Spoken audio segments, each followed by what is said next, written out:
صلى على النبي كده يا جماعه قبل ما نعمل اي حاجه زي ما عودناكم نروح هنجيب طيور عندنا. تمام اهو. يا سبحان الله يا سبحان الله، شايفين والله اتكسر.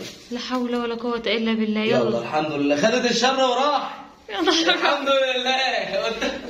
شفتم؟ يلا الحمد لله فعلا. الشر راح. لا احنا متعودين يا اسطى على كده. ما انا عارفه والله، هنبقى حاطينها وتتحرق لسه ركبوها تتكسر. الحمد لله يا رب، عوضنا خير يا رب، وعوض كل اللي بيشقى وبيتعب خير يا رب. خلاص بس حاسب بس عشان ما تتعورش. السلام عليكم ورحمة الله وبركاته. اللهم صل وسلم وزد وبارك على رسول الله.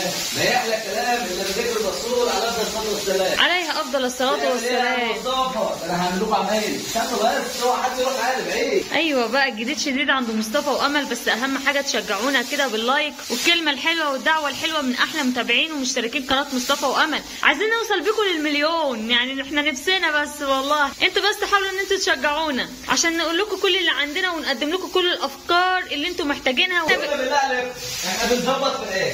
يعني ايه اللي يعرف احنا بنجهز زي الاوضه دي يا جماعه. طبعا مش هيكون حمام يعني وبنجهز لها عشان الاوضه بتاعت الحمام. مش هيكون حمام اولا يعني مبدئيا كده، وبنفرش قش. تمام؟ اللي يعرف احنا بنجهز لايه يقول لنا عملنا هنقول لكم. طبعا كل حاجه هنعملوها قدام منكم.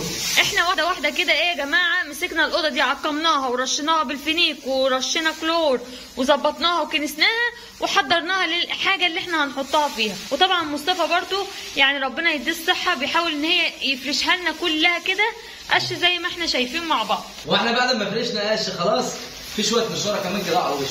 يلا بينا شويه بس نشاره صغيرين خالص كده اهو، علشان هم دول اللي انا عايزهم على هذا البلاط اللي تحت يا باشا. لازم تدفى على قد ما تقدر يا مصطفى عشان يبقى المكان دفى ليهم، ما يجيلهمش يعني اي حاجه وحشه. اهم حاجه في تربيه اي جميع طير او اي كتاكيت عندك لازم التدفئه السليمه، ان انت تدفيهم كويس. احنا هنجيبه ولا لسه عرفتم؟ لسه اكتبوا لنا في الكومنتات بالله عليكم من غير ما تشوف. يعني انا عايزكم تكتبوا لنا كده احنا هنحط ايه هنا وبنظبط لايه هنا وبنظبط الارضيه ديت لايه. شايفين بسم الله ما شاء الله. اللهم صل على النبي. بسم الله. صلى على النبي كده يا جماعه قبل ما نعمل اي حاجه زي ما عودناكم نروح هنجيب طيور عندنا. تمام اهو. يا سبحان الله. يا سبحان الله، شايفين والله اتكسر.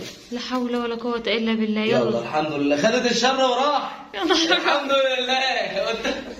شفتم؟ يلا الحمد لله فعلا. الشر راح. لا احنا متعودين يا اسطى على كده. ما انا عارفه والله، هنبقى حاطينها وتتحرق لسه ركبوها تتكسر. الحمد لله يا رب، عوضنا خير يا رب، وعوض كل اللي بيشقى وبيتعب خير يا رب. خلاص بس حاسب بس عشان ما تتعورش. واكشن تاني مره. اكشن تاني مره مع لمبه جديده. اللمبه دي كانت شغاله عندنا. ايوه والله سخنه والله مولعه حتى. والله ماسكها بالكرتونه عشان انا لسه حليلها يا جماعه من عند ود دلوقتي. ان شاء الله يا رب ما تفرقع. بسم الله الرحمن الرحيم. ايوه بسم الله ما شاء الله. احنا شغاله ديت التانيه طفره. ايوه بسم الله.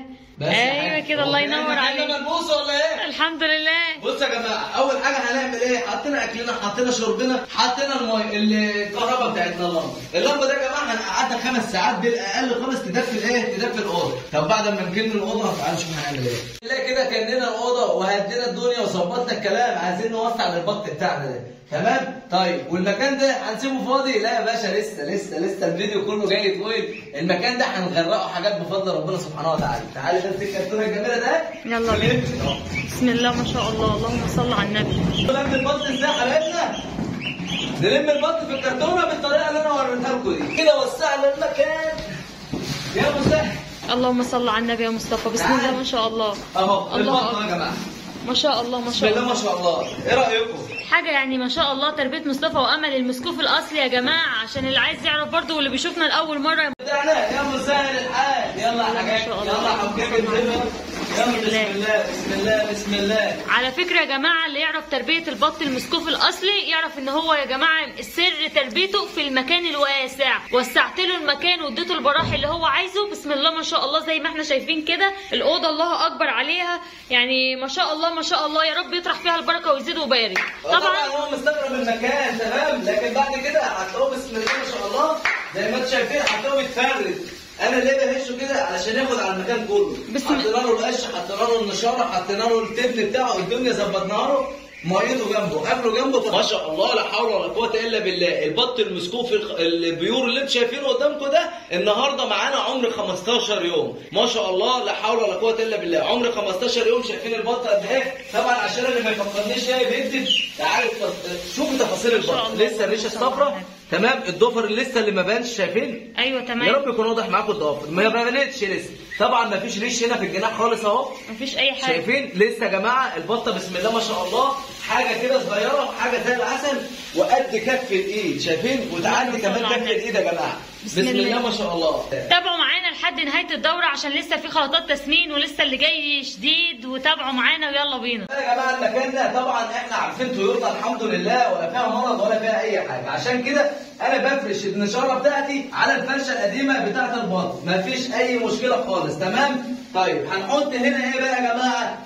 برضه توقعوا زي ما انتوا شفتوا البط وانا قلت لكم ايه توقعهم، انا برضه عايزكم يا حبايبنا تتوقعوا معانا. بسم الله ما شاء الله احنا هنحط هنا ايه؟ انتوا شايفين كده بسم الله ما شاء الله معانا 5 انواع كده عشان الاول بس مره يشوفنا يبقى عارف احنا بنعمل ايه. تمام؟ تمام. هنعمل ايه بقى يا عم مصطفى؟ الكتاكيت البلدي والكتاكيت اللي هي الفيوم يا جماعه، والكتاكيت اللي هي الساسو بسم الله ما شاء الله هننقلها فوق، هنطلعها فوق يا جماعه. تمام؟ تمام. احنا حبايبنا النهارده عمر الفراخ معانا بسم الله ما شاء الله كده يعني ايه في حدود مثلا 15 يوم. تمام؟ تمام. فخلاص بقى احنا عايزين نشيل الفراخ ديت علشان خاطر الفراخ البيضاء تاخد راحتها. بسم الله. اللهم صل على النبي. بسم الله ما شاء الله. الله اكبر ما شاء الله. يا رب اطرح فيهم البركه وزيد وبارك. كده لما نخلوا الفراخ البلدي بانواعها يا جماعه في المكان وتفرضوا كده مع نفسهم ما شاء الله. كده حبايب قلب اهوت حطينا لهم الاكلات اللي هو علف تسمين، تركيز لسه 23% يا جماعه. تمام؟ هنبدا معاكم واحده واحده كده، احنا بنحب ننظم حاجتنا. يبقى الفراخ البيضاء وطلع معانا يا مصطفى كتكوت ابيض كده في قلب الكتاكيت. النبي انا شايف. يبقى ناخده معانا. هننزلهم دلوقتي. صح هننزلوا للفراخ البيضاء دلوقتي عشان هنشوف هنحط حاجات للفراخ دي في الميه وهنحط حاجات للفراخ في الميه. تمام؟ تمام. تعالوا كده معايا هنشوف هنحط ايه. بسم الله الرحمن الرحيم كده.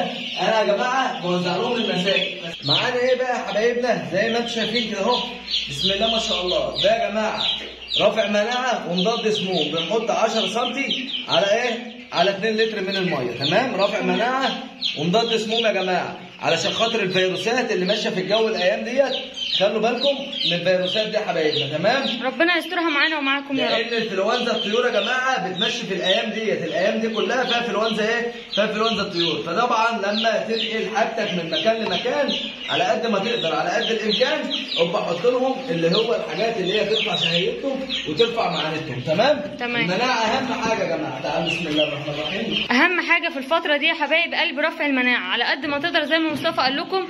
اوعى تنقل حاجه من مكان لمكان، او ان انت تجيب حاجتك من مكان وتحطها في عندك في مكان. لازم يا جماعه رفع مناعه على طول. يبقى عشان بس اللي عايز يعرف معلومات عن عن الكتاكيت ديت او الفراخ ديت يلاقي موجود. مسكته ده الابيض اللي احنا طلعناه معانا غلطه. تمام. زي ما انتم شايفين كده يا جماعه الكتاكيت بتاعتنا بتبدا تشرب، هي بتبدا تتلم على الميه. طبعا لو ما شربتش ولا ما كلتش خالص فاحنا يا جماعه مطمنين. ليه؟ لان هم لسه المكان جديد عليهم، فهم مش عارفين المكان، فلازم ان هم يستغربوا بالنسبه للاكل وبالنسبه للميه. لكن هم الحمد لله بداوا ان هم ياكلوا معانا ويشربوا معانا. فالاهم حاجه يا جماعه الفيتامين ده، اهم حاجه تجيبه من عند البيطري. شايفين ده عامل ازاي؟ ده يا جماعه عشان الانفلونزا اللي عند الطيور اللي بتيجي، المرض اللي هو بيجي في الجو في شهر 12 و1 و2. نخلوا بالنا من ال3 شهور دول. لازم نحصن طيورنا كويس، لازم نستقبل طيورنا كويس، وندفي الامكنه. اهم حاجه ندفي المكان بتاعنا كويس 100%، بحيث ان الفراخ بتاعتنا او البطه او اي حاجه انت هتجيبها تحطها في المكان يبقى المكان نسبه تدفيته طبيعيه بالنسبه للطيور. كده حبايب قلبي نزلنا معاكم تحت اهوت عند الكتاكيت البيضه. بسم الله ما شاء الله. اللهم صل على النبي. اول كده في البدايه خالص بنغسل السقايات بتوعنا ونحط لهم ميه نظيفه. حتى يا جماعه لو هم عندهم ميه مثلا من الصبح او ميه من بالليل لازم تغيرها لهم اول باول. ده عامل اساسي يا جماعه عشان النظافه اهم حاجه للكتاكيت اذا كانت بيضه ولا اي كتاكيت او اي فراخ عموما. تمام؟ فاحنا في البدايه كده مفيش اي حاجه في الميه، احنا بنحط لهم ميه عاديه خالص اهو زي ما احنا شايفين مع بعض كده. حبايب قلبي معانا الاكل اهوت بسم الله ما شاء الله. احنا ليه عملنا كده؟ احنا يا حبايب قلبي عايزين نبدا معاكم دوره الفراخ ديت، عشان اللي محتاج دوره فراخ بيضه واللي محتاج دوره فراخ بلدي هتبقى ان شاء الله فيديوهاتها لوحدها، البط نفس الكلام، وممكن ننوع لكم كله مع بعضه. هتشوفوا كل جديد معايا انا ومصطفى باذن الله، بس انتوا ما تنسوش تشجعونا باللايك، اهم حاجه اللايك يا اخوان. بصوا يا حبايب قلبي يعني ما شاء الله اللهم صل على النبي. اللي هيسالنا هم دول يا امل شويه بس الفراخ البيضه اللي انتوا جايبينها، احنا بنجيب بس للبيت، ما بنجيبش ان احنا مثلا نبيع او ان احنا نعمل دورات فراخ بيضه وبنبيع منها، لا دي بس موجوده لينا احنا، عشان احنا يا جماعه في غلو العلف اللي احنا فيه ده ما بنحبش ندخل فراخ بيضه بصراحه. احنا الفراخ البلدي الله اكبر عليها ما شاء الله، هتمشوا معانا وهتشوفوا خطوات التسمين والتوفير اللي احنا هنعملها معاكم بما يرضي الله. تمام؟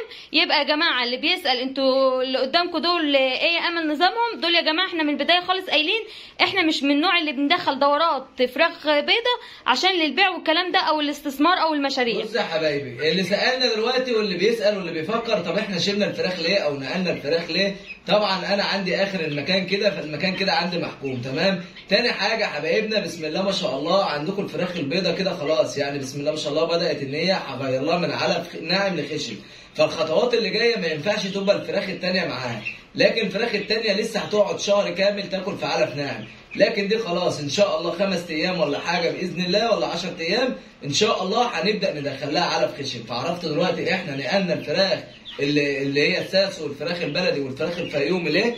تمام؟ علشان خاطر كده يا جماعه، فيا ريت تعملوا لنا لايك عشان احنا تعبانين بجد. وبصوا ما انا عامل ازاي والله العظيم، قاعد على شكاره التب. انت بتجيب شكاره التب عشان يصدقوا بس. خلاص يا جماعه انتوا عارفين يا جماعه احنا بنطلع الحاجه من تحت لفوق كام دور؟